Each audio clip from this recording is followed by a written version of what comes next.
Just follow my lead. Okay. Here he is, Steve Anderson, President and Chief Bottle Washer at Aviat Husky. Sweep everything. Sweep the works. As you know, Aviat Husky is a small aircraft manufacturing out of Afton, Wyoming, and they build these beautiful Huskies. When was the first one built? 1986, certified in 1987. And to this date, how many have you built so far? Just about 1,500. 1,500. And this year you've produced about? We're going to produce about 25 this year. 25. Mm-hmm. And so the lead time for a new one is about 6 months or so? Yeah, probably at this point. Yeah. 6 months build time.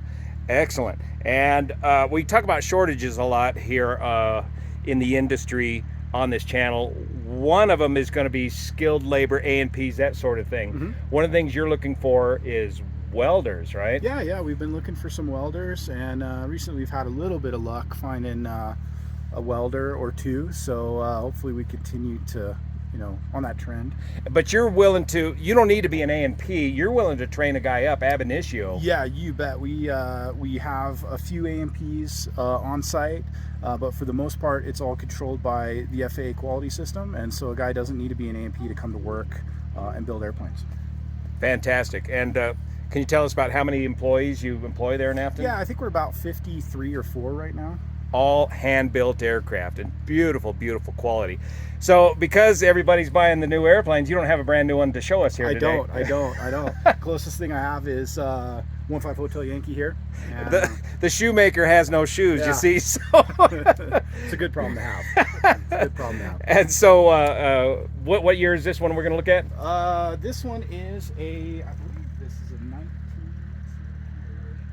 a 2019. So this is 2019. 2019. Yeah, 2019. Okay, so it's got some of the features of the new C model. Let's check it out. It does. The first thing I noticed on this Husky is it seems like a whole scale larger than the rest of the Huskies, but a Husky's a Husky. It's the same airframe, but what makes this one look so much larger is this landing gear. What do you call this, Steve? Extended landing gear. Extended landing gear. You said it's got an additional strut inside of there, right, which is part of a useful load. Yeah, correct. Gross so weight increase is 2250 gross, and that additional strength in the landing gear helps us to achieve that gross weight. And then you got, of course, the big tires. Yeah, what do you got, 31s or something on it? Yeah, Gotta have big 31s. Yeah, these are 31s. 31s. The advances in propeller design allow you to get these lighter weight propellers on here. That's now. Correct. This is a Hartzell Trailblazer. Mm-hmm. Extremely efficient, very lightweight. It's a great propeller. Yeah, that's what I'm running on mine, and it is fantastic. So what they've gotten away with now is, well, check this out. They've gotten away from the bungee trim system. So the trim wheel is still in the same location, but feel that, it feels like any other aircraft because they've developed a standard elevator trim system as opposed to the bungee trim system. That's right. The trim tab was new in 2018, so all the Huskies coming down the line now have the new trim system. Great. We've gotten a lot of great reviews from the new trim.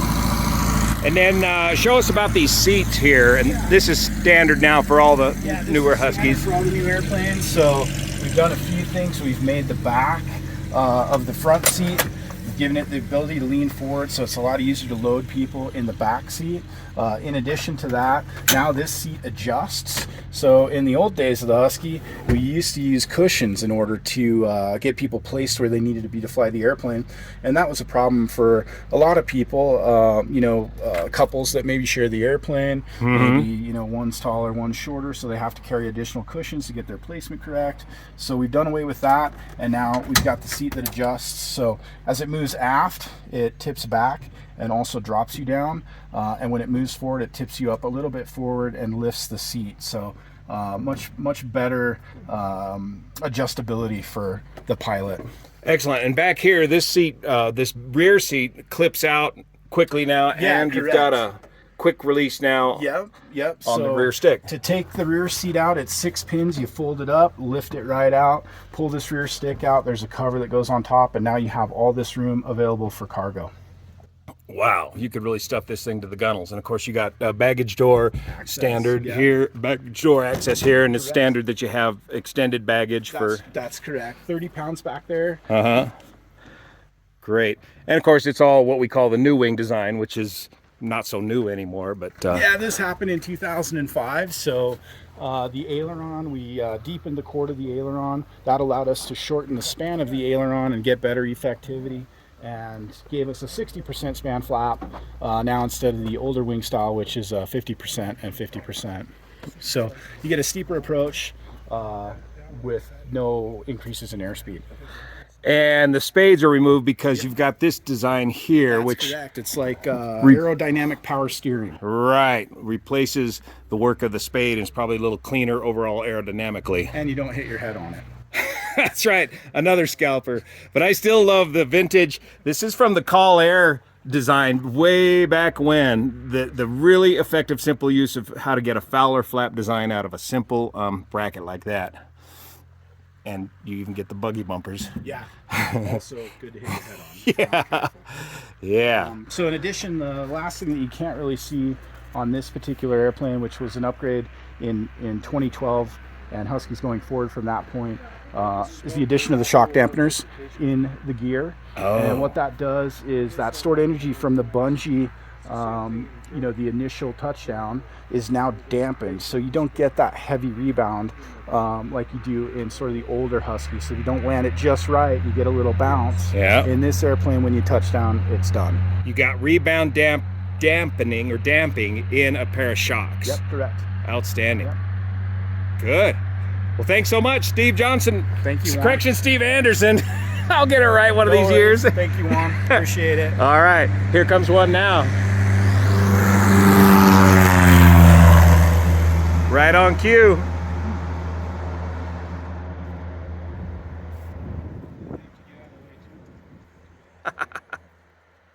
At the Root Ranch.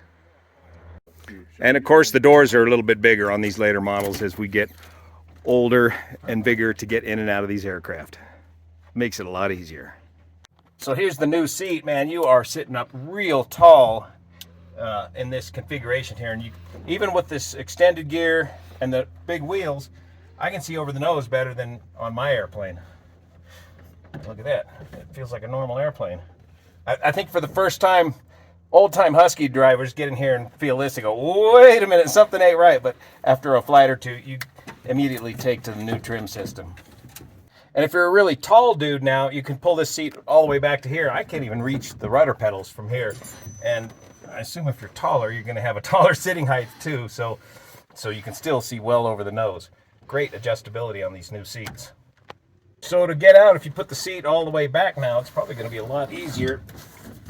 See, even with the door and the extra clearance here. Boom.